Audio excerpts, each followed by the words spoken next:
We're going to find a way to do that. Welcome, everyone. My name is Justin Reich, and we're thrilled to have you here for this launch event to get started with our Launching Innovation in Schools course, our first live event of the course. And we're incredibly excited to have so many of you here. Justin Reich, and we're thrilled to have you here for this. I had the video open in the other window, and it was going to echo me the whole time, which is going to be terrible. I just want to welcome people from all around the world who are joining us this morning. We've been looking in the chat window here. We have people from Brazil and Romania and Japan and Switzerland and India and Kazakhstan and North Cyprus and many, many other places, probably some from the US who are joining us. And we're just incredibly grateful to have you all here. What we're going to do for this first live event is just talk a little bit about some of the great things that are going on in the course, and then take a chance to answer some of your questions in the YouTube chat window. For those of you who are here watching this live, thanks so much for making time wherever you are in the world to join us. And for those of you who are watching this on the recording, I hope it's a useful opportunity to hear a little bit more about what's going on in the course. We wanted to start by talking about a few topics, one of which is what we mean by innovation and what innovation is all about in this course. A second is what some of our hopes are for this course. I'll tell you a little bit about the team of people that you'll have had a chance to meet in the forums and around the course.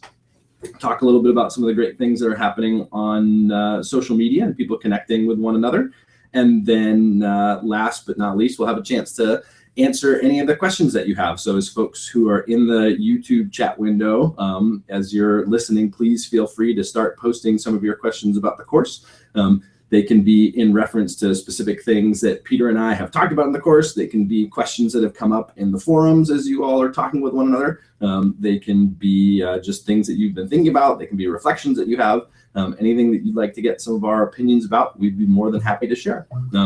So to get started, let me just say a little bit about what we mean by innovation in this course, launching innovation in schools.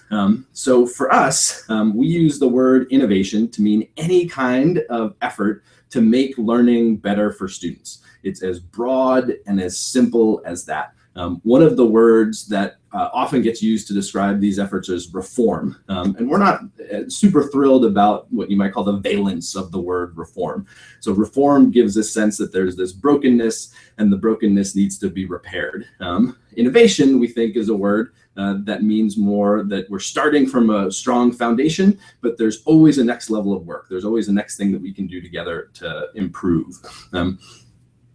Now, because we're an online course, I think there are a lot of folks for whom innovation invokes ideas about technology. And for us, that can be great. So there are lots of ways to think about improving teaching and learning with technology. But we don't necessarily think that technology is the answer to every single problem in education that's out there. There are lots of ways of improving teaching and learning. There are lots of ways of creating richer learning environments for students that have nothing to do at all with technology. They can have to do with advisories that build better relationships between teachers and students. They can have to do with differentiating instruction by breaking up the students into different work groups working on different things. It can be bringing in insights from cognitive science about how people study and how people learn into teaching and learning. There's a whole wide range of things that innovation can represent. One of the metaphors that we've started to use to think about this course then is the course is really more about soils than any particular seed. So in your school, in your country, in your particular context, there's going to be all kinds of different innovations which will be valuable and meaningful to you.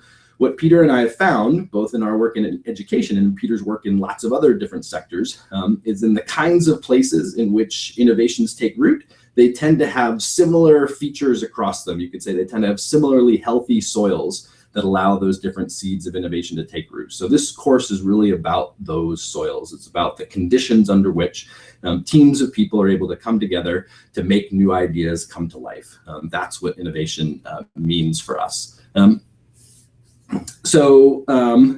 Our hopes for this course then are that it'll provide a valuable resource for you in thinking about those conditions for innovation. Probably the strongest hope that we have for this course is that the ideas that you take away from it, you will put into practice in your own spaces and in your own communities. That's the strongest hope that we've had as we've been designing this course. For us, it would be great. It's fine if people come to the course and they hear Peter and I talk about stuff and they watch some cool case studies of things that are happening in schools and they think different thoughts. If that happens, that's great. But what we're really hoping for is that you'll learn a set of practices. You'll learn a set of concrete things that you can take away, that you can do with your colleagues, and you can bring those concrete practices back to your communities. That's why we've been so encouraging folks of trying to form different groups to build communities where you are locally, so you can take the ideas that we're working on in this course and you can put them into practice with your colleagues right away. That's probably the strongest hope that we have for this course, which is why we've been so encouraging of people to be able to take the course with others. We've really hoped that you've found either the learning circles that we've described, and we created this facilitator's guide around the learning circles that people can use, or that you find an online group that you can build and come together to be able to both talk about these ideas and discuss them with colleagues. But one of the things that Peter and I have found in our work is that when new things tend to happen, they tend to happen in teams. It tends to be a few folks who are coming together, sometimes with permission, but often not, to go ahead and try something new and bring some new idea to life. Now, if you're taking this course by yourself, we're incredibly thrilled to have you as well. There's nothing wrong at all about taking the course by yourself.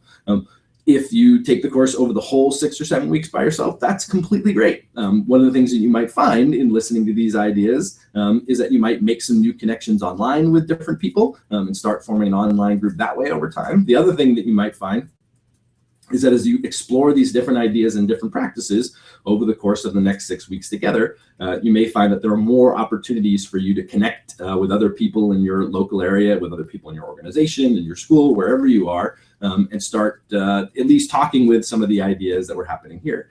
Megan Haddadi from the Park School, who's one of our great beta testers in this course, she just sent around a Twitter message the other day, I think it was yesterday, that during a staff meeting at the Park School with some of her colleagues, they had watched one of the videos from the course and used it as a way of sparking some discussion about how change is taking place in their local context. That's a terrific way to take advantage of the resources in this course. We've tried to make them as accessible as possible. So you have the transcripts, you have the videos, you can download the videos. If you click the little YouTube link in the bottom corner of every video, you can go to an unlisted YouTube page that you can use to show things to your colleagues. These are all different ways of sharing these ideas within your communities and with one another. So if you're taking this course by yourself at 10 p.m. at night in your pajamas, that's fabulous. We're totally thrilled to have you here. And if you're over the course of the next 6 weeks, or even starting right now, building this learning circle, building this group of people you can do the course with, even better. Totally thrilled to have you. So I just mentioned about Twitter and social media. So just wanted to mention that we have 2 social media accounts out there that we're using. One is a Twitter hashtag, LIIS MOOC, Launching Innovation in Schools MOOC, where there's been some great conversation and some great sharing already thus far. As folks are working on your assignments, as you have questions about the course, as you have practices that you're developing in your own communities, as you have insights that you're having. The forums is a great place to share it, but social media can also be a great place to share it. You want to be conscientious about who all your different audiences are. You want to make sure the things you share will be encouraging and well received by your own school community. But a lot of what you'll be working on in this course is thinking about ways of making teaching and learning better, and sharing that with different audiences is a great way of doing that. In my courses that I teach here at MIT and in the past at Harvard, one of the sayings that I've started to come up with is to think about your learning in courses as having 3 audiences. There are 3 groups of people that you're really trying to help learn. The first person that you should be concerned about learning is yourself. How can you take as much as possible away from a learning experience that'll be valuable to you? The second thing to think about is how can you help the other people that you're enrolled in the course with learn? How can you help folks in the forums? How can you help the other people who are connected on social media learn, gather new insights, those kinds of things? The third group of people to think about are the other audiences and communities that you're connected with. How can your learning in this course help the learning of people who aren't enrolled in this course. And that's what I think social media can be particularly powerful for, is to be able to share some of the things that you're learning as you're going along, and pass them along to other people in your community, in your learning networks, in your schools, and your organizations. We also have a Facebook page where we'd encourage people to share what they're doing. It's another way that you can put things in the Facebook page and then share them with your own Facebook community. Again, we'd encourage you to, as appropriate, share your assignments, share the things you're thinking about, share discussions you're having, share questions, to the extent that you can make some of your learning not only face inward, but face outward. We think that's terrific for not only you, but for these other communities that you're part of. I want to introduce you to a few other people who you'll see in this course, and just tell you a little bit about them. One of the people that you will be receiving emails from and seeing in the forums is Liz Huttner-Loan. She's our Senior Manager for Online Course Development here at the MIT Teaching Systems Lab and in the Scheller Teacher Education Program. She's been the producer and director of our whole EdTechX series of courses, which are about education technology, game design, learning design. Those are a terrific resource. When you finish with this course, we encourage you to look in some of the archives if you can to see some of those, and there'll be different ways that they're released over time in the future as well. But Liz has a ton of experience in developing online courses and facilitating online courses, as you have your own online learning initiatives that are happening in your different schools. Definitely be great to post some questions in the forums that she might be able to help answer, and as well as lots of other people in the forums will be able to help answer. Another person that you'll meet is Vladna, who's our community TA for this course. She's a PhD student in Europe who's studying intersections between online learning and teacher education and K-12 systems. And she's been a participant in many of our courses in the past, and she's a great resource. She has a great post in the second assignment, assignment 1.2, about thinking about good ideas for giving peer feedback. And so that might be some of the first ideas that you'll see from Vladna. Kevin Robinson is our amazing technology specialist. We call him a product owner. He's both a software engineer. He worked for Twitter for a number of years. He built the Twitter Answers platform, which is on something like 1 billion devices to help do crash reporting. But in addition to being a technologist, he was also a teacher who worked with students with severe behavioral challenges and different kinds of abilities. And so he has an incredible education background, also a technology background. He's been helping us set up the forums, and he's also just an incredible resource, particularly about teaching and learning with students who have severe trauma or emotional disabilities in their backgrounds, but also on a wide range of educational issues. And then Alyssa Napier is one of the other folks that you'll see in the course. She's a recent graduate from MIT. She has one of our happiest stories. I guess about a year ago, I went to an MIT education class and said, I need a research assistant for a project about how people talk to each other in MOOCs. And she said, well, that sounds kind of neat. I'll do that. I've been studying some chemistry and linguistics, but not so sure what I want to do with it. We put her on a research project. And as she was heading towards the end of her senior year, we said, hey, wait a minute, we should just hire you to help us with all these things we have going on. And she's an incredibly brilliant young woman and a super talented thinker about education and many other things. So Alyssa will be another person who you see in the forums and around in the course. Me, Liz, Vladna, Kevin, Alyssa, those are all folks that you'll meet on the team. Hopefully you've gotten a sense of who I am by now. I'm a former high school history teacher. I actually got my start teaching in things like wilderness medicine and lifeguarding. I used to teach camp counselors how to become lifeguards, and I used to teach people all across the country who wanted to lead wilderness trips, like Outward Bound leaders and NOLS leaders and college wilderness program leaders, how to keep themselves safe and take care of each other in the woods. And really fell in love with teaching and learning, doing that, and being a camp counselor. Became a high school history teacher, worked for a number of years at the Noble and Greenough School outside of Boston. I saw that Jenny Carlson and a number of other folks from Nobles might be here this morning. I was a substitute teacher for Jenny in an 8th grade civics class when she went on maternity leave a bunch of years ago. So great to see her here. I went on from there to the Harvard Graduate School of Education, where I got a doctorate in examining how teachers and students use social media in classroom settings. This was in 2007, started that project when Web 2.0 and blogs and wikis and those kinds of things were becoming more popular. I spent the last few years studying how people learn in these massive open online course forums. I was the first researcher and head of the research team over at Harvard X, which is the MIT X counterpart, just up the river, as we say, in Harvard. And now I'm here at MIT, where I help lead a lab that investigates the complex technology-rich classrooms of the future and the systems that we need to help educators thrive in those settings. So that, I think, is the notes that I had for the opening thing. Maybe two more just sort of announcement-like things, and then I'll start taking some of the questions that folks have.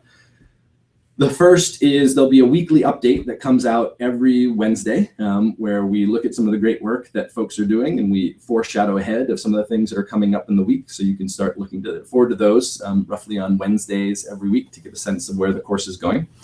And the other thing that we wanted to mention is that in the forums, we're creating a group for Learning Circle facilitators. So if you are running a Learning Circle in your own community, we're going to create a group where we can bring together all the folks who are doing that kind of facilitation, let people share their experiences, take some pictures of what it looks like when you're doing stuff and pass them back and forth, describe what people are getting out of the meetings that you're having, suggestions for questions that really work, or activities that were really useful together, or facilitation questions that people have. We want to be able to be here to support you, since those of you who are volunteering to be Learning Circles are really doing this incredibly important work for the learning in this course, which is passing, making sure that the insights that we can share together in this online space get shared with other folks in face-to-face school who are really, if we have a chance of making a difference through a course like this, that's where the difference will happen. Let me pull up, if you see me looking to the right a little bit, it's because I'm looking at a screen off to the right, and see whether or not there are any good questions. I also have Liz here who are helping me out, and see if there are any really good questions that we want to make sure that we tackle while we're here. Good. So one question that we have from Wesley is, I'm a little confused by what you mean about systems thinking. Is this mindset? And if it is, what are the qualities? So systems thinking, at one respect, is as simple as this. It means taking the idea seriously, that in any kind of human endeavor, there are lots of interconnected parts of that endeavor. And when we try to move one part of the system, we end up moving lots of parts of the system at the same time, often in unpredictable ways. There's a wonderful historian of education who's emeritus now at Stanford named Larry Cuban, who has a great book called Inside the Black Box of Classroom Teaching. I might not have got the title quite right, but black box is in there. And Larry repeats a quote from another author who says, education is more complex than it is complicated. It's more akin to the flight of a butterfly than it is to the flight of a bullet. And that, to me, has always been a really powerful metaphor for systems thinking in education, is that if you put a lot of rocket fuel behind a rocket, it goes faster and higher. If you put a lot of rocket fuel behind a butterfly, it sort of spins around and falls over, because the system is more complex than it is complicated. When we talk about systems thinking, we're particularly drawing on maybe 50 years of research that's happened here at MIT and certainly in other places about those different kinds of systems. Much of that research has been done by Peter Senge, who's the co-instructor in this course. He has a very well-known book called The Fifth Discipline, which is was a huge text, in particular in the 1990s. It sold well over 1 million copies. It's recognized as one of the best kind of management leadership books that's ever been published. And Peter talks about these different kinds of habits of mind and practices that people can bring to leadership, thinking about personal mastery and discipline, thinking about mental models, thinking about systems thinking, and a number of other components that come together to help people make sense of the world around them. One of the most important insights from systems thinking is that oftentimes the features that we most immediately see in a system, the conversations that we have with people, the practices that we see people undertake, the actions that we see people take can often be sort of symptomatic responses to problems rather than deep fundamental responses to problems we see, we certainly see this in technology all the time, where we see, for instance, people have access to new technologies, but we see them put it away and not use it much after it gets purchased. And we say, well, the technology has this particular, I had a difficult time logging in with the passwords, and so I don't use it at all in the course. And that is a symptomatic issue, not being able to overcome some minimal technology barrier, but it's really sort of representative of a deeper, more fundamental problem that lots of institutions that make investments in technology spend a lot of money on technology, but not a lot on building the human capacity to use that technology. The sort of deeper problem has to do with not understanding how new technologies can change and transform teaching and learning, not having enough time in the calendar to become more comfortable with new ideas, not knowing how new technologies are going to be able to really transform learning for students, all kinds of things like that. Later on in the course, Peter will talk a little bit about an iceberg model of thinking that helps us understand sort of the differences between surface behaviors and deeper, more fundamental behaviors. So systems thinking is one of, another sort of key feature of systems thinking is that, generally speaking, as a principle, it has a bias towards seeing the world through cycles rather than seeing the world through linear change. So in a lot of strategic planning processes that schools undertake, you say, well, let's backwards plan from our goal. Sort of our goal is to be here. So let's figure out what this step should be, and then this step should be, and then this step should be, and then this step should be. And we'll sort of move linearly through that. One of the things that systems thinkers would recognize is that as soon as you take some of those first two steps, enough of the context of what you're working on is going to change that those next few steps may not necessarily make as much sense. And so it can be more useful to think about how things change in a series of cycles, which is why cycles are so central to the way that we think about these courses, because once you take a step, once you take an initiative or make some kind of change in a course, then you'll often find it take some kind of change in your own context. Then one of the things you'll see is that context shifts, is that people start behaving differently, things move around a little bit, and then you need to learn from that change, look at what you're doing, gather some data, and use that data to inform the next step that you're going to take. There's a great video in the beginning of the course that Peter talks about systems thinking a little bit, which I'm sure many of you have seen. There are some great resources around systems thinking in education. There's a website that's the Systems Thinker. I think it's just the systemsthinker.org, but if people Google it and put it in the chat window, I'm sure folks will be able to see it. And the Waters Foundation runs a website about system thinking. Peter has several other books. They're often called field books. So the 5th discipline field book for educators is called Schools That Learn, which is a useful resource for that. Let's see. What are some other questions that that folks have? So Aaron asks a great question, which is, will the course be offered in the future? Yes, the course will be offered in the future. We haven't completely filled out the schedule yet. The other thing is that if people enroll in the course, they'll have access to an archived version of the course for an extended period of time. So even past the end date of the course, not all the functionality of the course will be open, but at least the resources of the course will be available, and you can look into the course that way.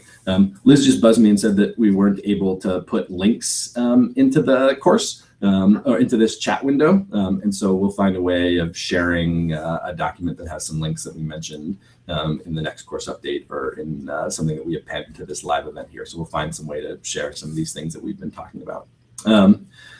Another question here from Malek is, can I be a facilitator and a participating member of the learning group that we created at our institution? And absolutely, you can run learning circles in whatever ways that make sense to you. And in fact, that idea of being both a participant and a facilitator makes a ton of sense to me.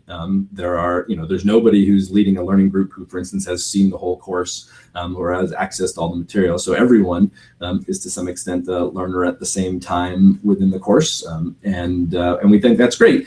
Also, I think hopefully one of the themes that you get out of the course, hearing from Peter and I, is that there are lots of useful functions for hierarchies in organizations. They do all kinds of things. They tend not to be how the actual work of improvement gets done. The way that change often happens in schools and in other kinds of organizations is through what we might call cross-functional teams, teams from different parts of the organization, and oftentimes with changes not necessarily being led from the top, but being led from all different parts of what would be the hierarchical system. And in fact, one of the most important things to understand about schools is that the only place where classroom change can really happen in deep and meaningful ways is in classrooms, being done by classroom teachers. The only change that really counts are changes that have an impact on the day-to-day lives and learning of students. That's where the rubber meets the road. And really, the only people who can lead that change are classroom teachers. Administrators, system leaders, ministry officials can do all kinds of great things for change. I just, about a week and a half ago, I was in Kuwait, where they have an incredibly exciting national education reform initiative, innovation initiative that's ongoing. And they have this shift towards what they describe as a competency-based curriculum, where they're trying to have people be attentive, not just to sort of specific learning objectives from grade to grade, but these larger competencies they want students to be able to develop about being respectful citizens, about being able to express their own personalities, about being able to solve ill-structured problems. And the ministry is doing a terrific job creating a curriculum and creating a set of ideas that can unify those different themes across all the different parts of their system. There are about 800 schools in Kuwait. The thing that the ministry can't do is say, all right, on January 24th in a third grade Quranic studies class, what collaborative learning should look like is this. There's simply not enough administrators in the world in every grade level and every class to really figure out what a change initiative looks like in a very, very granular way. And that's why Peter and I have been saying so much in this first week, and will continue to say throughout the course, that teacher leadership is such an essential part of leadership in institutions. There simply aren't enough administrators or other non-teachers to be able to figure out what innovation really ought to look like in a very granular way. So that's a long-winded way of saying that in any of the teams that you're creating to explore this, I think the distinctions between leaders and followers, breaking those down can be really helpful. So being a participant and a facilitator at the same time, you're part of the group, you're just playing a special role in helping to organize the group and helping to provide additional support and scaffolding to the group. So that's a great question to ask about how to facilitate some of these things. Let's see, what are some other good questions that folks have? So Will Yiser, sorry if I mispronounced your name, Will, asks a great question. Is the course geared more towards teachers or admin, or are the principles equally applicable? I wanted to respond to this just because I think it extends on the last point I was making, which is, again, we think there are complementary functions around leadership and about leading change for different actors in a system. One of the ways, and we've tried to make this course accessible, I should say, the background of the course is that Microsoft put out a request for proposals for some of the edX partners and said, we want to support some courses around change leadership for, and I think they primarily had principals and system leaders as their target audience, saying that they've been helping systems around the world by selling them technology products and other kinds of services, and they want to make sure that those have the maximum possible impact on students' lives, and in order to be able to have that maximum possible impact, leadership plays a huge role in that.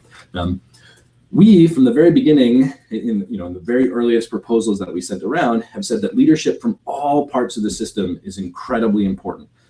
So for us, when we talk about who we have in mind as the learner for this course, school principals, head teachers are certainly one folks that we have in mind. We think about all the different folks who support those principals, like assistant principals, department heads, who in a lot of countries have half of a teaching job and half of an administrative job. Another person, and we think about folks who are more on the system leadership side. So in the United States, that would be district superintendents. In Canada, it might be school board heads. In other part in Kuwait, it would be Ministry of Education officials. Excited to hear from all of you about who those folks might be in your own countries and your own school systems. But we also very much had in mind folks who we described as teacher leaders. And these might be folks who are currently in the classroom and are aspiring to enter into department head positions or curriculum supervisor positions or other kinds of leadership positions. But we also mean those teachers who might spend their entire career in the classroom, but really play a central role in taking new ideas and bringing them to life, not just in their own classroom, but in other classrooms. So for us, we've been trying to design this class with all of those different folks in mind. All of the, for one way to say it is for people who want to work with their colleagues in schools to bring about improved teaching and learning for students, not just in their own little space, but across whole grade levels, departments, schools, districts. Those are the folks that we want to have participating in this course. Now, one of the things we recognize is that those different groups don't necessarily have the same role to play in schools. So we make a distinction in the course describing the cycle of experiment and experience as folks who do sort of direct work day-to-day with students who are teachers, but who are also substitute teachers and paraprofessionals and aides and pull-out specialists and library media specialists and all kinds of other folks who directly interface with students. We describe them as the sort of center of this loop of experiment and experience and planning, where people try new things, they learn from the team of people that they try those things with, they share them more widely across their community, and that gives people the inspiration to experiment with further new practices or taking those new practices and spreading them more widely. Folks who are not in the classroom every day have this responsibility to try to grease the wheels of that cycle, because there's simply not enough administrators to conduct those experiments in every third grade Quranic studies classroom and fifth grade earth science classroom and ninth grade English 1 classroom and 12th grade American government elective or whatever else it is. And so the role of administrators is to figure out, how do you give classroom educators or people who are working directly with students every day the resources to try new experiments, the capacity and tools to learn from those experiments and share their learnings with one another, the time to share their learning more widely in those communities, and then some guardrails around that learning, usually with a shared instructional language so we can all talk to one another, and then some kind of shared vision so we can sort of head in the same direction together. So that's a great question about who we want in this course, and it's really all the people who want to come together. When we were beta testing this course, one of the things that a teacher who's actually from nearby here, just one town north of where I live in Winchester, said, one of the challenges of this course is that you feel like the people who you most want to have in the course aren't necessarily the folks who are going to sign up for it first. I think that's really appropriate. And in part, it's why we've put so much effort into trying to make the course a set of tools that you can take into your communities and bring to other people. Because some of the folks who are not going to be the first on board with the change initiative, Peter calls those folks the patient pragmatists, folks who are sitting on the fence, waiting to see if they think that there's really going to be some sustainability behind an initiative, some ongoing support for something. Those can be the kinds of folks who might be more likely to get involved in an effort like this if they have a chance before signing up to watch one video and have a discussion, or to do one practice together that you learn within the course and share that with one another. So that's the way that we've been thinking about the involvement of different folks in the course. Liz had another question that she wanted me to chat about. A little bit more info about activities and topics moving forward, and then whether or not the course will be offered in the future. So in terms of activities and topics moving forward, the next 4 units of the course are going to focus on each of the 4 parts of the Launching Innovation in Schools cycle. So the next week's unit, which will start a week from today, I believe, will be on bringing people together around ideas they care about. Then we'll have a unit on bringing people together around ideas they care about, refining a vision and getting to work. The next one will be about working together through ups and downs, and the final one will be about measuring progress and adjusting.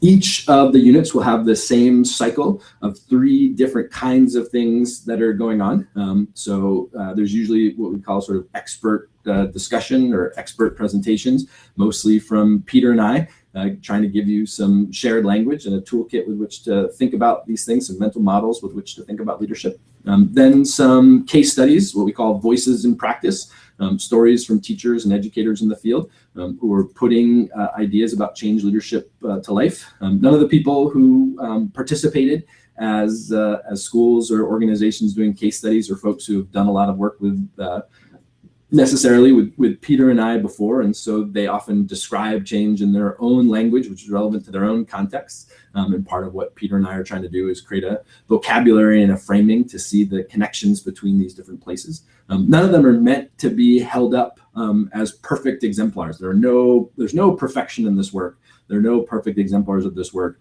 There are places where we can see some of these ideas coming to life in very concrete and specific ways that are both wonderful and encouraging and imperfect, and have things to learn from there as well. And we're incredibly grateful to all the students and all the teachers and all the school leaders and all the other community members who invited us into their communities, shared their wisdom with us, and gave us these opportunities to be able to learn from our colleagues. And then there are activities that are based in the course. You've done some of them so far. An optional activity about either interviewing or shadowing a student. School Retool is once again going to do their Shadow a Student sort of nationwide challenge. I think it's between February 2nd and February 17th. We'll make sure that we share that on our different social media channels and in the course in various ways. Carving out time to take a day or half a day to follow a student around is an incredibly rewarding, incredibly eye-opening experience. An optional one for this course. We've tried to keep the amount of work in this course to about 2 hours a week, and so following someone for a whole day is obviously much more than that, but definitely incredibly worthwhile to develop some empathy for the kinds of experiences that students have in our schools. And if you don't have time for that, interviewing a student is also great. Just read a terrific blog post that someone shared. They run on their own personal blog and then tweeted out under the hashtag LIISMOOC, so we could read what she was sharing about, describing some of her experiences, talking with a student and hearing about what kinds of what school meant to this young person and how they were making meaning of their experience, and how she as a school leader could help better think about organizing school and leading change initiatives that would improve that experience for students. So those kinds of activities are ones, ideally, again, ones that you can either do by yourself, do online here with a community of other folks, but we really hope bring back to your own communities and say, hey, what if 4 of us go and shadow a student for a day? Or what if 4 of us form a group and we cover each other's classes, so that for the next 4 weeks, each of us can spend one day doing some shadowing a student. And then at the end of it, we can get back together and talk about what we're learning with one another. And then finally, there are assignments that are in the course. And the assignments are things that we've decided are activities that we feel are so important that we really want to give you some incentives and some structure about doing them with us. The first couple in this course about thinking about what your vision of a really powerful learning environment looks like, as one way of thinking aspirationally about where you hope your school will head in the future, or your own learning environment. Let me pause here for a second just to say, we'll often talk about a change in schools, or schools as a unit of change, but there are lots of relevant units of change. If you're a ministry official taking this course, then you might be thinking about change across your whole country or across your whole province. If you're a superintendent, you might be thinking about not just one school, but many schools, a whole district worth of schools. If you're a classroom teacher, you might be thinking about the 3 or 4 other teachers who teach earth science in your building, or the 2 other teachers who teach kindergarten with you, or the other teachers who are in your middle school academy working with a select group of students. All of us, every person, has some kind of zone of influence. If you are in a formal leadership position, you might formally have a larger sphere of influence. If you're a classroom teacher, you at least have a sphere of influence with the other teachers that you work with. When I started as a teacher at the Noble and Greenough School, I was teaching a course on world history, and it was a course that had been around a long time. And we sort of, as a teaching team, I think there were 4 of us who were teaching this course, recognized that students didn't bring a huge passion to this course. Sometimes it was described as like a death march through world history, kind of, from prehistory to, 1960 over the course of 30 weeks or however much time we had. And so the four of us who were teaching the course got together and said, like, what would it look like to have a different approach to world history here? That was the whole of the sphere of influence that I had in this great school, was with just four other colleagues who got inspired to say, this is one thing that we can have an impact on, and let's try a new approach to teaching and learning there. Maybe one of the things I'll do a little bit later on is share a link to an article that I wrote about that experience of many, many years ago. I think I wrote it in 2006 or something like that, about doing this work together with colleagues. So whatever your sphere of influence is, we all have one. That's one of the most important parts of the way we think about this course, and something we'll talk about quite a bit in the next unit around bringing people together around ideas they care about. So anyway, that was a little detour from assignment 1.1 about creating a powerful learning environment, having an aspirational vision for the future, and then the other assignment of thinking about a particular kind of problem of practice that folks want to be thinking about and have in mind as they approach taking this course together with the other folks online or the other folks in their community. Something concrete that over the next few weeks, what the assignments will ask you to do is to think more and more about this problem of practice, and then think about what's one initiative that you can take, what's one intervention, what's one step forward that you could take with some colleagues to begin to better understand that problem of practice, and then ultimately try some things to address not just the symptomatic causes of that, but some of the real fundamental causes that are revealed from that particular problem of practice. Good, so a couple of other, the other thing we wanted to talk about was just courses, whether this course will be offered in the future, and then other courses. When exactly the course will be offered in the future, and we can, we'll say more when as we know more when. Starting in March, there's going to be another course that we offer that's called Design Thinking for Leading and Learning. So design thinking is one particular approach to thinking about improving teaching and learning in schools. You might think of it as one particular innovation, one seed that we could plant in these soils. And that will be the next course that we're offering, that our group is going to be focusing on March through April and May. And certainly we hope many of you will join us there. And then we have a bunch of ideas for other kinds of offerings like this that we might be able to make available here and around the world. Jorge Barrientos asks a great question. Are we going to learn data analytics or big data principles to measure and evaluate? And the answer to that, we have a whole unit that's about measuring progress and adjusting. And there will be less in this course that's about the technical implementation of those ideas, and more about how to think about assessment, how to differentiate between assessment and evaluation, how to think about what kinds of data and the different kinds of data that school organizations can collect, and how to put that data to work in sensible ways. In particularly, rather than trying to develop new technical capacities in this short course, we're going to be really interested in surfacing the technical capacities that already exist within your communities.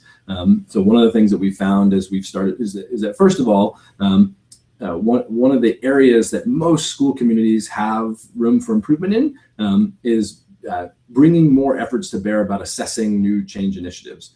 So it's very, very common that schools will start something new and then be really systematic about implementing a new practice, but not nearly as systematic about identifying whether or not that practice is making a difference in the lives of kids and helping them learn. And most school communities have, sort of within them the wisdom and know-how to get a great start at doing that. And so that's what that unit will particularly focus on, sort of surfacing some of that know-how. But there are lots of courses that are available on edX and other places that get much more into the details and the technical weeds of how to be able to do different kinds of big data analysis and so forth. Let's see if there are some other questions here that are coming up that would be worth chatting about some more here.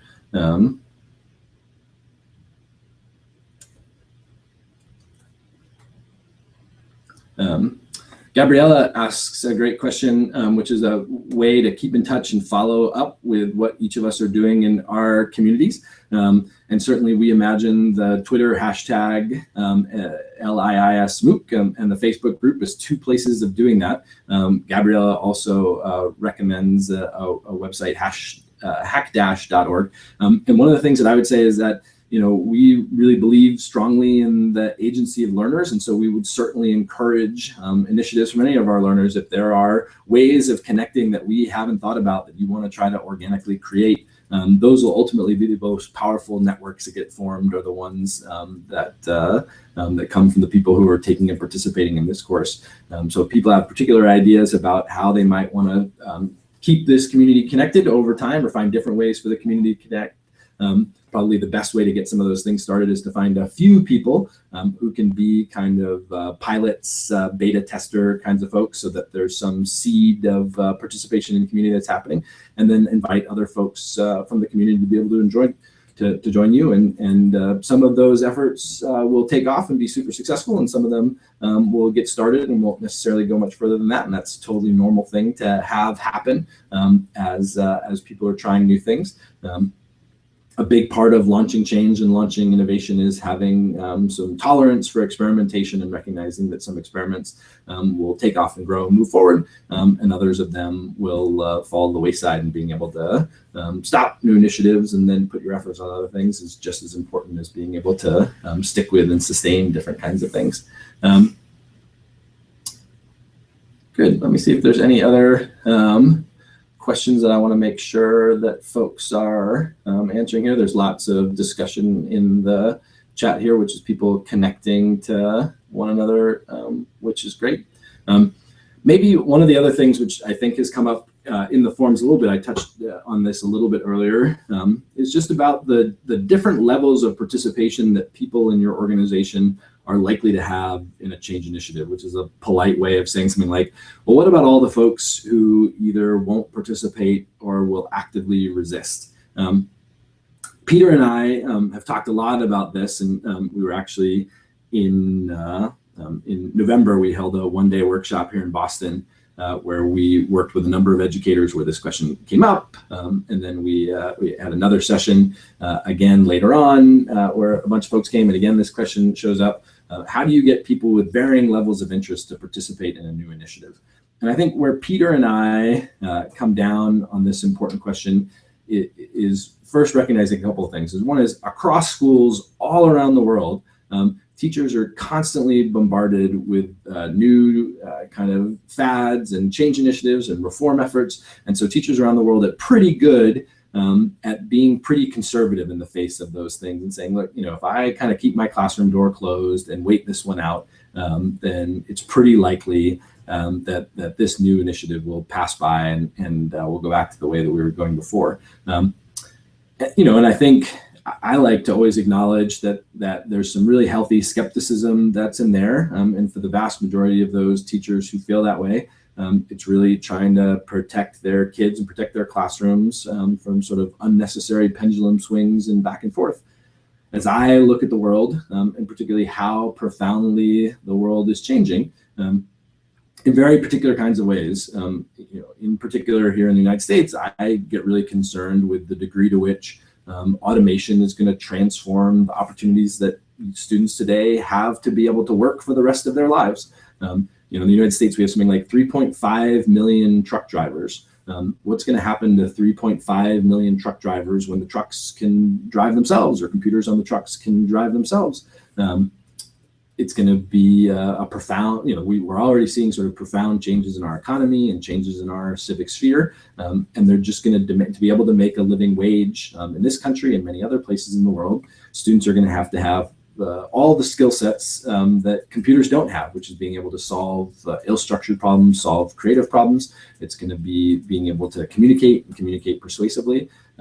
We need to, educate the next generation of students, not just some of them, which we've done for a long time, but as near as possible, all of them, to develop more of the kinds of skills that we used to reserve for a kind of intellectual elite, so that those folks can participate in what will be the most cognitively demanding labor market in world history. Schools have to respond to those kinds of changes that are happening in our society. And so we can't keep using all the same practices that we've been using before.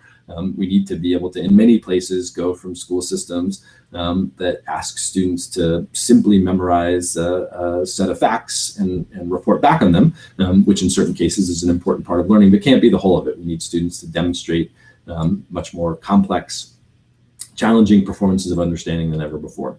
So there's going to be lots of different kinds of initiatives to make that happen. I think initially it makes sense to start many of these initiatives with the coalition of the willing, bringing together people who are most excited about those initiatives. And then recognizing that for lots of folks in the community, they'll be waiting on the sidelines as patient pragmatists. They'll be saying, is this something that's really going to stick? Is this something that we're going to keep going through with? Is this something that's good for my students? And over time, as initiatives get started and they get piloted and then some evidence that they're making a difference for kids, more of those patient pragmatists will jump off the fence and join into the groups that are leading change. One of the things that Peter has observed in his working in many, many sectors is that often the most important leader of a new initiative ends up being one of those patient pragmatists, ends up being one of those converts who wasn't actually part of the sort of core team that started something, but is something that really recognized the value of something and brings it along. And then in every community, there are always folks for a variety of reasons who look at new practices, look at change, and decide that they don't want to participate at all. And usually it makes more sense to focus less on those folks and more on the folks who are willing to look at new practices and to get involved. Oftentimes trying to get 100% compliance with a new initiative is not the most effective allocation of resources, but bringing together a coalition of the willing and then being as inviting and encouraging as much as possible of other folks. When schools coordinate with one another, when there's lots of good dialogue happening back and forth, oftentimes it's one way to sort of smooth over some of those changes in practice. So if you have a whole English department that's really well coordinated with each other, some teachers might say, well, actually some of our traditional practices that we really want to hold on to and not have any changes happening at all, we want to make sure that they keep happening. We have other folks in the department who are really interested in new practices, interested in new ways that people can teach and learn about communication and reading and making sense of one another. And sometimes, you coordinate and say, well, let's really make sure that the 9th and 10th grade is where these fundamental practices happen. And then some of the change initiatives we want to do, we'll do in the 11th and 12th grade or the reverse of that or something. But basically, if there's some kind of coordination between folks who are more invested in the ways things have been happening before and folks who are more invested in change, you can say, well, instead of having it happen so that a student, experiences some of these new practices kind of at random based on who they happen to get assigned to, if we coordinate a little bit with one another, then we can make sure we can preserve the best of what we've had, as well as make new opportunities for change going forward. So that's another way that we think about how we include different kind of people. And certainly you all have tons and tons of experience around all of these questions. And I'm sure throughout the course, especially as we get into some of these discussions of bringing people together around the ideas they care about and refining and vision again in work, you'll have stories about your own experiences working with patient pragmatists or working with innovators or working with people who seem to be out not only to drag their heels, but to really prevent an initiative from moving forward. And we'll be so excited to hear from you in the forums, to learn from your stories, to have you write blog posts and share them online. I think one of the great things about having people literally from all over the world, that's been impossible for me to even keep track of where all the different folks are from here, but it's really incredibly excited to have all of you here from so many different parts of the world. Let me see if there are any. We're at 9:52 here, so it's been great to be able to follow your conversation online and have a chance to chat with all of you. People are probably thinking about heading off to their next activity. For those of you in this part of the world, getting ready to head off to your next class, and for those of you in different parts of the world, to either head to work or head home, or to go to bed, or whatever it happens to be where you're from. So maybe the last point that I'll leave you with here is just that Peter and I have been doing this kind of work for a long time. I've been trying to help school leaders think about processes of change, particularly probably the thing that I've been most passionate about is saying, it often is the case that it's possible with any kind of new initiative to create a small number of pockets of excellence. But what are the practices that help those pockets of excellence, those one or two teachers here or there doing amazing things, to be able to scale those practices more systematically? That's been one of the questions that's been underlying my work for the last 10 years. And Peter has been working on these things for decades longer than that. And we still feel like we're learners. Peter and I have learned a ton working from one another. I'm sure I've learned more from Peter and his experience and wisdom than he has from me. But we're both learning new things from one another, and we really hope to learn from you all as well. Every time I visit a school, every time I hear from people in a new country, a new context, there are ideas that challenge my thinking, that change my assumptions, that help me develop and learn new practices. And so, maybe this harkens back to this question of, are you a facilitator or a participant in a learning circle? And probably works out best if you're both. Hopefully Peter and I and all the folks who are on our team feel the same way here, that we're lucky to have the resources and with the support of Microsoft, and have the time to be able to offer this learning experience to you. Because of the design of the course, there's a lot of stuff that we build and put out there, but we're really incredibly excited to learn from your reactions to it, to learn from your assignments, to learn from your insights. And so I hope you all will think of yourselves as your participation is not just in learning, but in really helping us think and make sense of things as well. And now there's someone calling me, which I should have blocked earlier, but so that's an embarrassing way to end the meeting, but here we are. So thanks so much, all of you, for your time and energy and participation. It's great to have you all here. Grateful for the chance to connect with you. We'll be back with another weekly update, I think, which should launch tomorrow, where we'll in particular focus on some of the great work that folks are doing on the activities and assignments, and call out some of the things that we think are really terrific contributions to the community. So thanks so much for spending some time here with us this morning or this evening or whatever time it is, wherever you are, and very much looking forward to continuing these conversations over the next 6 weeks. Thanks to Liz for her awesome facilitation and support in making this happen, and we will see folks online.